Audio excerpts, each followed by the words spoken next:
And thank you all for being here this evening, from coming near and far. Sergio passed away in June, and it's hard to put in a few words to kind of summarize the work that he's done. One of the things I would like to say, two things. If you look at his work, he has made a comment, there are a lot of common social political commentary that he makes, because these were issues that were important to him. One of the things that's important that we talked about, he didn't like his name, Sergio, when he was a young boy, because the teachers always mangled it. No podían pronunciar su nombre, entonces a él le daba pena, vergüenza, y como estaba chico, ¿verdad?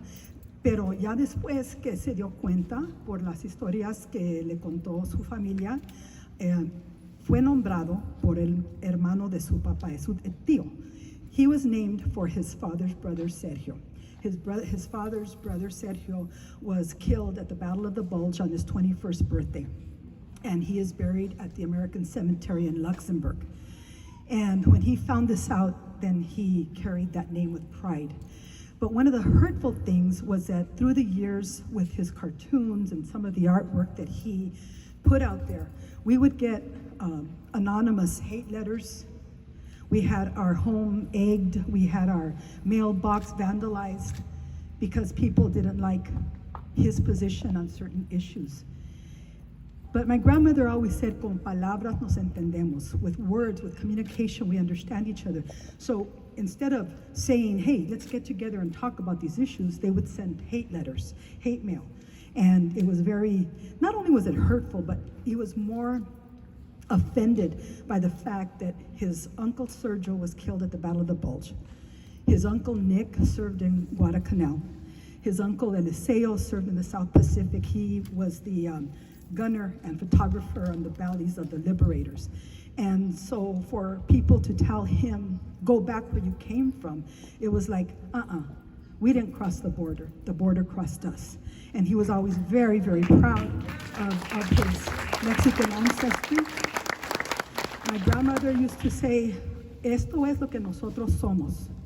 No somos mejor que nadie, pero nunca dejes que alguien te haga sentir que eres menos.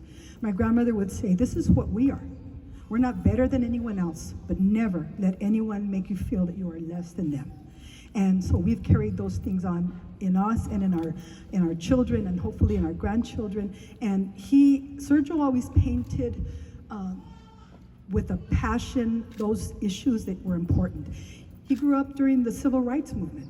It was in 1965 when the Watts riot broke out, and he lived on 60th Street between Holmes and Central.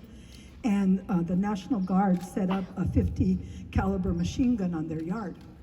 We lived through those marches. He participated in the moratorium. We marched with Chavez. And so social issues were always important to him and expressed in his work. So I hope you all enjoy some of the work that he's done and his ability to do a cartoon. And I think my former teacher and colleague, Mr. Reza, said it, in my opinion, best when he said, well, I don't know that he called Sergio a genius, but he said it was genius that he was able to take a concept and put it into one drawing, and with very few words, express a very complicated issue. And that was really a gift that he had. But I thank you so much for being here and continue to enjoy. I miss that man, my compañero. We would have been married 44 years in July. And my daughters, Jenna, Karina, and Natalie are here. And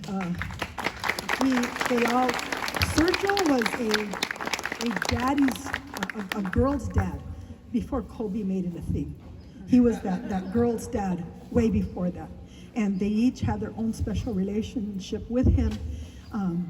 He was no saint by any means, but he was a good man, he was a kind man, and he was a very loving man.